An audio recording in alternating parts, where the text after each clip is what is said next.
We are here to talk about an exciting new program next that came out of this last session, focused on foster youth getting scholarships into colleges and schools here in Minnesota. It's an exciting new development, a program that we're really thrilled to be a part of.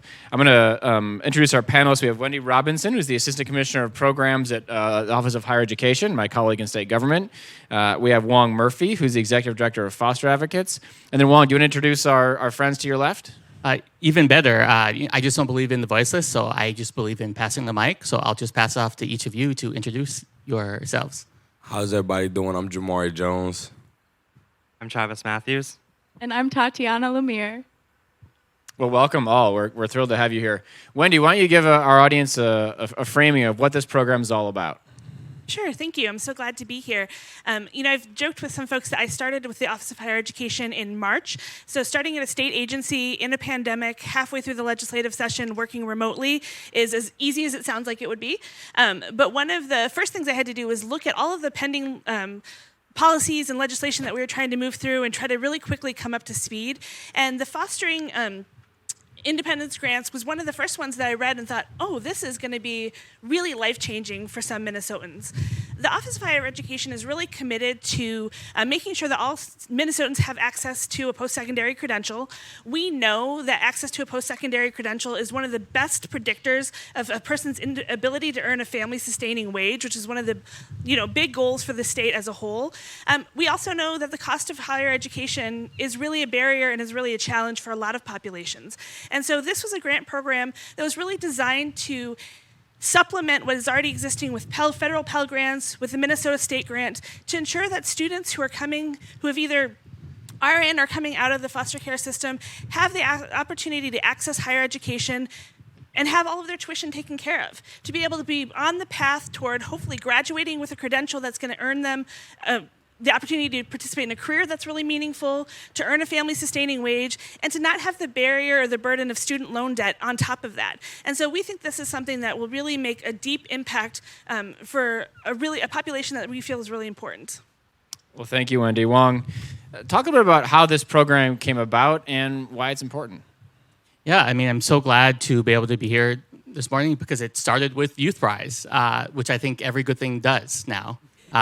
We applied for a grant. We're a tiny young org, founded it in 2018, and we just were hearing from young people like these three next to me that there was a hope gap, that if you were in foster care, you were 13, that your chance of being adopted is extremely low, drops about 90%, but also that you might not have someone that's been saving for you since you were born, someone that can co-sign a loan, someone that can help you navigate this process. And the cost becomes insurmountable.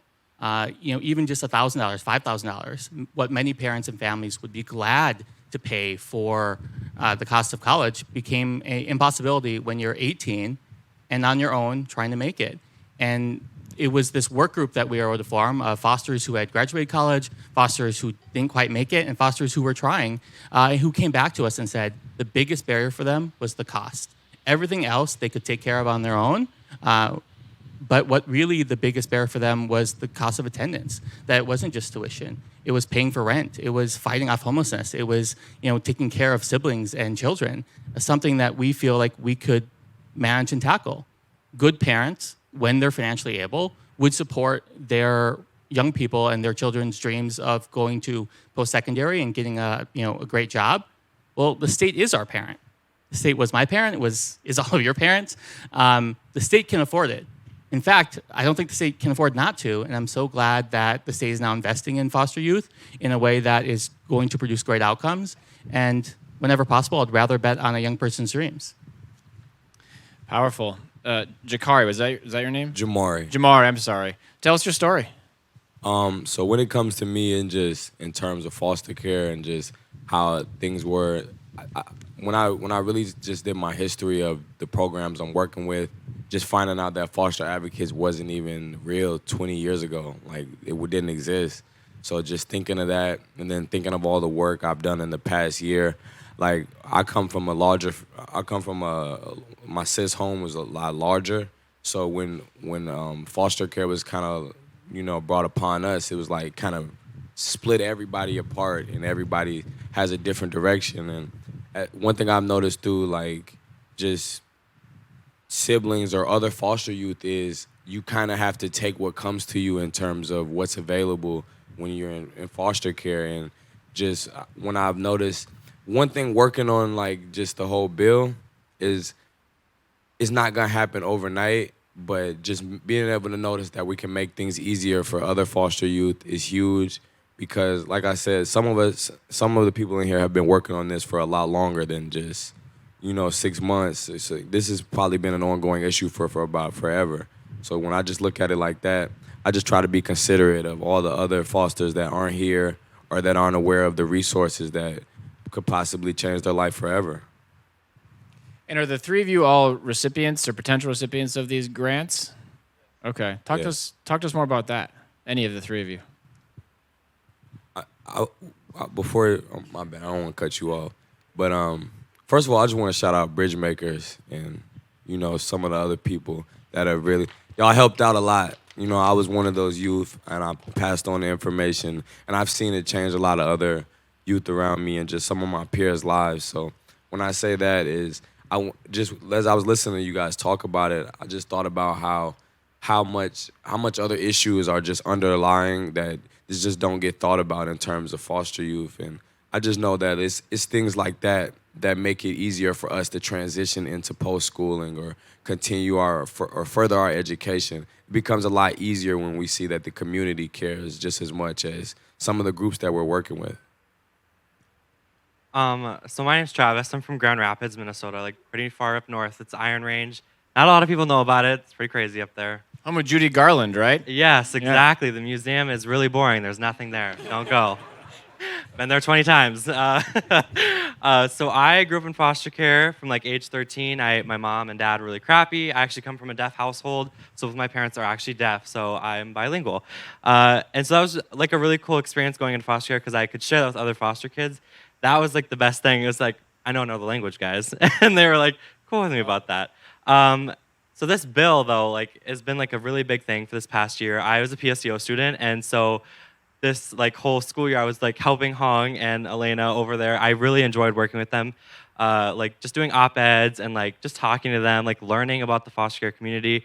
Because up there, it's just very rural. There's not a lot of resources. It's very closed off. It's just really dry. It's dry.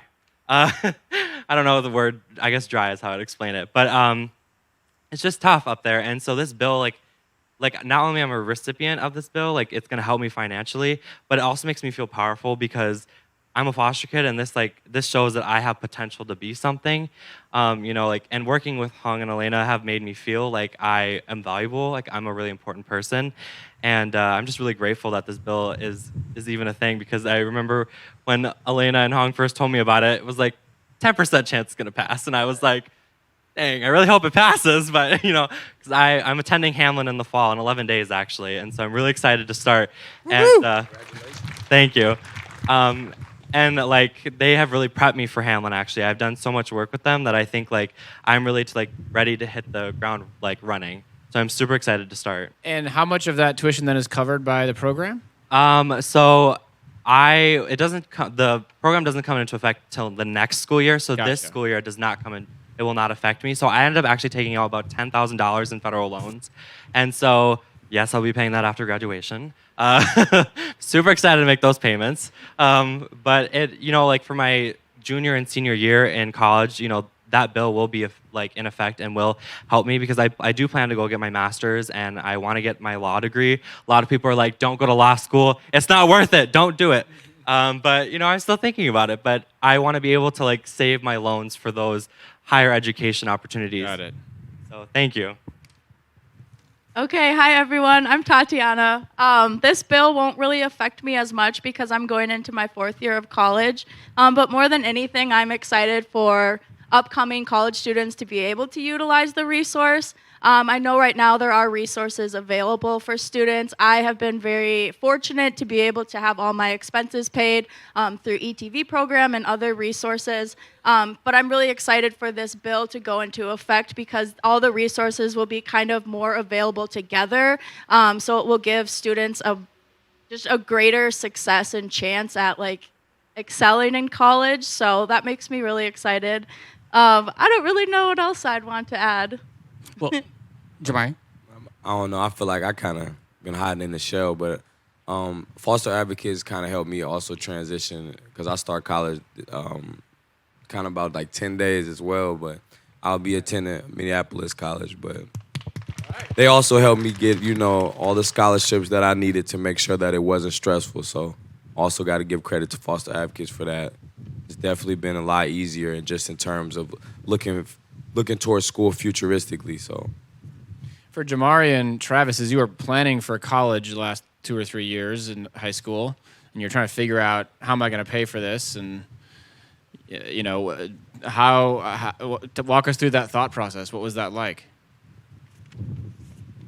I mean, honestly, it's literally either education in debt or no debt and no education. So just having those doors opened or just some barriers removed really helped us a lot. And like I said, just meeting certain people, working with foster advocates, really taking that load off of us. And then just knowing that we're doing work to only make it easier for foster youth. I feel like it's one of the most selfless things I've done in a while. Yeah, and I would say for me, I was like, I'll take it as it comes. I agree with him. Like, either I'm going to get an education and be in debt, or I'm not going to get an education and not be in debt. Like, those are my options. So, and Hamlin's very expensive. So I was like, I guess we'll roll with it. Like, I hope this bill passes and scholarships come in handy. But it's just it's a wing it kind of thing. Tatiana, what's up for you after college? Well, I'm honestly not sure. I'm Figuring looking it out? into doctoral programs, but I'm so burnt out from school, so I'm going to take a few years off and figure it all out. Yeah, please. Just one quick thing I want to mention is that it covers the full cost of attendance. And I think for those of you who work in post-secondary, that is a really big deal. We did very little as a state to support foster youth attending post-secondary goals. We are now at the top of the pile. I think Minnesota likes to brag, so let's brag about this. Like, truly, we are exceptional in this program in this way. We do more than any other state to support young people starting fall of 2022, the full cost of attendance. The simple way I like to phrase that is it'll pay for everything but the bus that gets you on campus. So please tell young people, and that's true if you're in foster care at age 13, whether or not you go back home, whether or not you're adopted, or you age out of the foster care system. Because as a state, we cannot give you back the things that you lost, but we can promise you a better future. And that is really what this program is about. It's meeting Minnesota's promise to young people after they were separated from their family. And I'm so glad that we are meeting part of the full measure of that promise. So thank you. And I just wanted to add, I think this is a really nice example of when you can have that intersection of making policy that is both morally right, but is also pragmatic and practical and is a great investment in our state. When you look at our panelists that we have here, this is the future of Minnesota. And if we are creating situations where they are going to be able to enter adulthood and enter the economic earning portion of their life in a way that they're well positioned to be financially stable, that's going to pay off for the state over the long term. And so the fact that we're able to do something that's fiscally smart, but is also morally the right thing to do, as you're mentioning, that's the ideal that you want to see come out of a legislative session, I think. Yeah. Well, thank you, Wendy, Wong, Jamari, Travis, Tatiana. Thanks for your leadership on this issue. It's a big step forward for Minnesota. We hope it's a sign of many more programs like this to come. And I'm thrilled to be at the top of the list on states that take care of those that need it and that deserve it. So thank you all.